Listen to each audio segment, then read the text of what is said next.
isa sa marami o baka lahat ay naniniwala na ang utang na loob ay walang katapusang bayaran.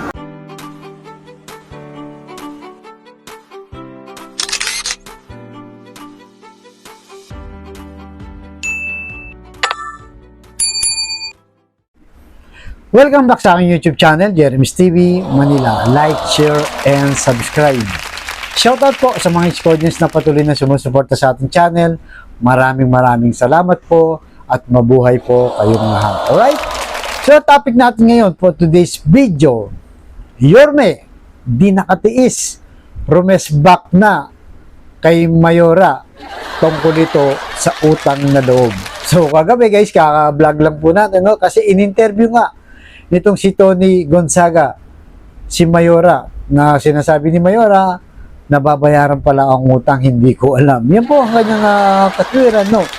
Pero, hindi naman sinabi ni Yorme yun. Wala sang ganong statement. Kung kaya, no, 4 months din po na nahimik si Yorme tungkol sa walang utang na loob na yan. Kaya ngayon, siya na mismo, no, magpapaliwanag, bagamat pinapaliwanag na rin po natin, mga ilang buwan, pero ngayon siya na mismo para mas maintindihan nyo.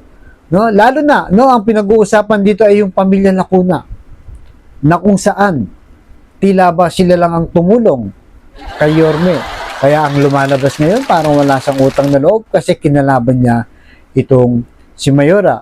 Pero ang totoo niyan, kahit si Yorme, mas marami rin pong naitulong sa kanila dahil doon sa utang na loob niya kay Danny. Hindi po sa mga anak, kay Danny Lacuna. Habang nabubuhay pa si Danny Lacuna, nagawa po ni Yorme. No? Naging mayor nga itong si Danny Lacuna sa pamamagitan ni Yorme. So isang bagay yun, kaya nagpasaya doon sa yumaong si Danny Lacuna na sumanglangit nawa ang kanyang kaluluwa. At isa-isa po, no? Isa-isa sa kanyang membro ng pamilya kung papaano niya ito tinulungan. Iisa-isa ni Boss Y yan. Kaya narito po, no, pagkatapos ng panoorin ng video, mga ka-Iskonians, please lang po, like, share, and subscribe. At siyempre, huwag niyong kalimutan na magbigay ng opinion sa loobin niyo. At siyempre po, no, yung suporta natin kay Boss Y. Kaya booty straight po tayo, mga ka-Iskonian. At narito na po ang video mismo ni Yorme. Kaya lahat po tayo susuporta kay Boss Y. So pagpalain tayo ng buong may kapal, Manila, God bless. Narito na po si Boss Y. Totoo naman. Gusto ko naman, yung aking mga minamahal na lolo't lola na narito, mga senior citizen, napakinggan niya ng lato. Pero ito'y muli kong sasabihin sa pangkalahatan na nandito. I think napapanahon din na marinig ng general public. Noong ako ay nag-file ng candidacy noong October 8 kasama ang buong grupo, ang unang ginawa sa akin, siningil kaagad ako ng utang na loob. Ako naman nagsabi rin, Nay, Tay, mga lolo't lola ko, mga batang Maynila, sa akin nyo na marinig. Ako, isa sa marami, o baka lahat, ay naniniwala na ang utang na loob ay walang katapusang bayaran. Naniniwala po ko rin. At salamat sa Diyos at sa mga taong nakasama ko, nakamit ko ang mga tagumpay sa buhay. Ibig sabihin, hindi ko ito nakuha ng mag-isa lang. At bilang pagtanaw ng utang na loob, minabuti kong palambutin ang aking leg at lumingon sa nakaraan sa mga taong nakasama ko ng araw. At kanina nga, may nagpa-interview at sinisingil na naman ako ng utang na loob. ngayon naman, kayo na po ang humusga.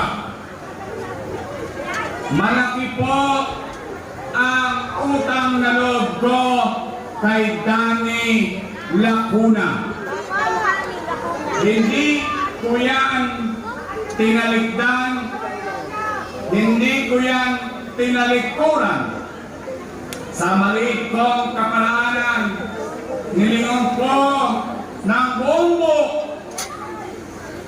at tinanaw ko ng taos sa puso ang mga bagay na ginawa sa akin ni Danny Lacuna.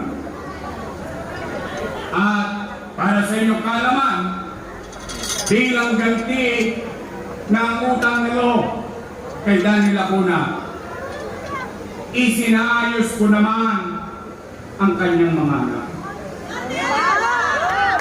Kayo po ang humusga. Una, Philip Lacuna. Nakaupo? Tumakbong Liga ng Barangay. Ayaw iboto ng kapwa niya chairman. Maraming chairman po rito, inabot pa yun. Nakiusap ako sa mga chairman, sige na, pagbigyan na natin. Hindi, suplado eh. Hindi nga, alam yung mga konting kuskus balungos, huwag na natin intindihin. Tanawin na lang natin si Boss Danny. Nanalo! Mga isa, mga dalawa, mga tatlo, natapos ang termino bilang presidente ng Liga ng Barangay. Matapos,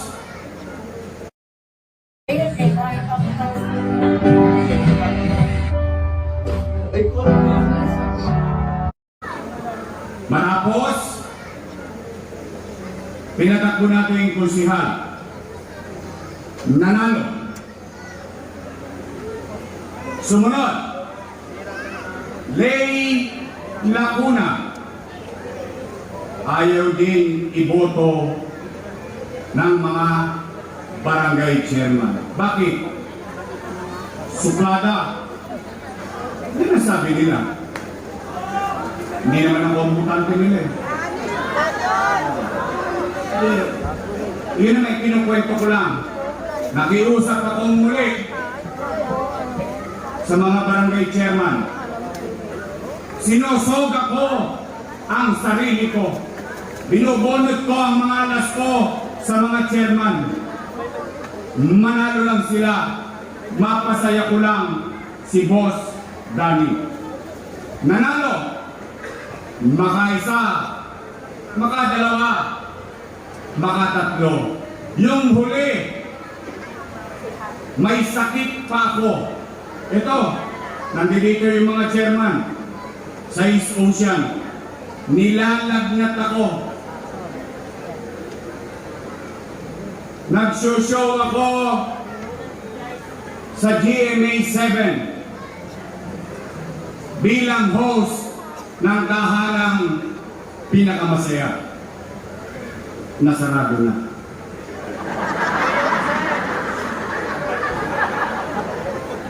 Tinawagan ako ni Lay Lacuna. Boss, pwede ba may patawag sa mga chairman? Kahit yung mga chairman nasa kabila, alam nila to. Sabi ko, ayaw ko na ng politika, retired na ako. Boss, pakisuyo lang, endorso mo lang ako. Nagpunta ako. Harap kayo. Masama ang pakiramdam ko. Tosgas pa ako. Awa ng Diyos. Overwhelmingly nanalo. Ilang Lacuna na? Dennis Lacuna. Nakaupo? Kahit na inireklamo sa akin yung zoning.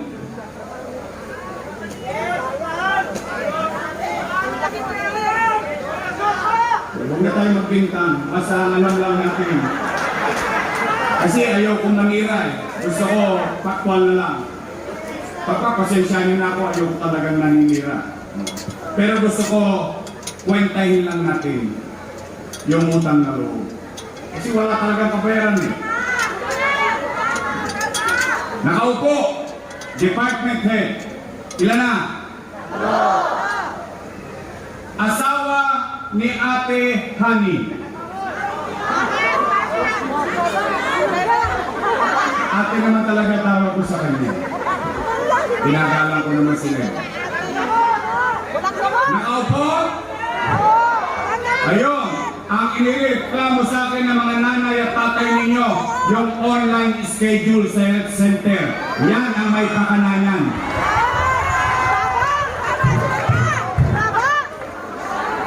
Ilan na sila?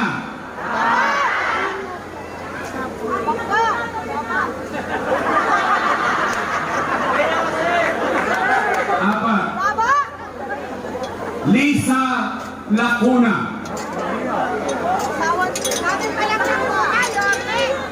Kapatid ni ate. Chief of Staff. Ilan na? Asawa ni Philip Lacuna. Ilan na? Si ate.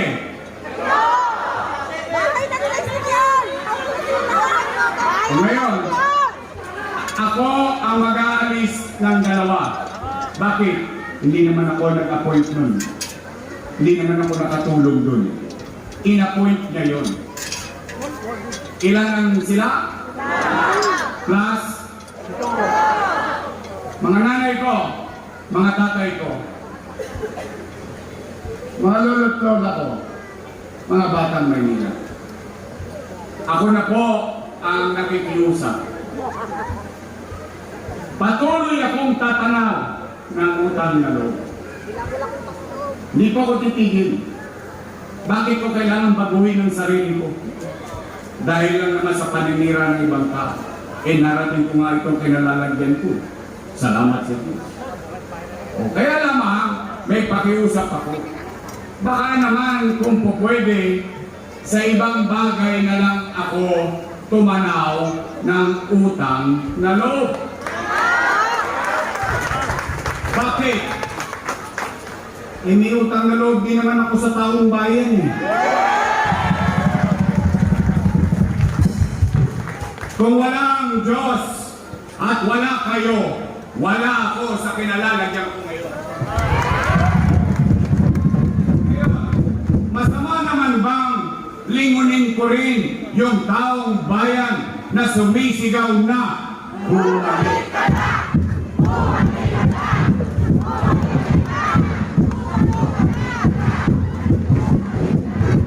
Taong bayan na nagsasabing bumalik ka na. Anong gusto nilang gawin ko? Magtengang kawali?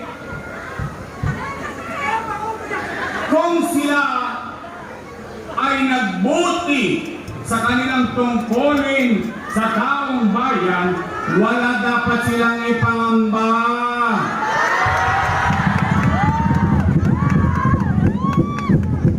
Bakit ngayon isinusubo natin sa taong bayan ang usapin ng dalawang pamilyang politiko? Eh nasaan ba doon sa usapan ang taong bayan? Eh kung nagbuti-buti sila, itinuloy na lang nila kung ano yung sinimulan ko. Hindi maghahanap ang taong bayan.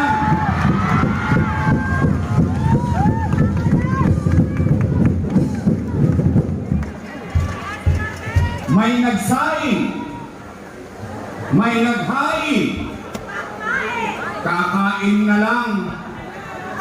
Kakain na lang, hindi pa nila pinagbuti. Eh bakit sila nagagalit sa akin? Tanungin ninyo. Ito, real talk. Tanungin ninyo, yung mga lola at lolo nyong may sakit, kung hindi nawala yung allowance nila. Tanungin ninyo, yung mga nanay ninyo, yung mga tatay ninyo, mga lolo at lola ninyo, pupunta lang sa health center, kailangan naka-online schedule pa. Tanungin ninyo ang inyong mga sarili, kapitbahay, pumunta kayo sa Sampaloc Hospital, need bond paper, wala.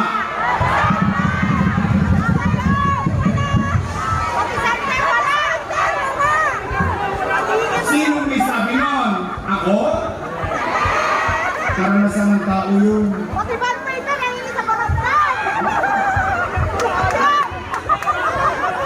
Kaya naman, huwag naman sana naman, huwag nilang gawin na ang usapan ay mga politiko lang.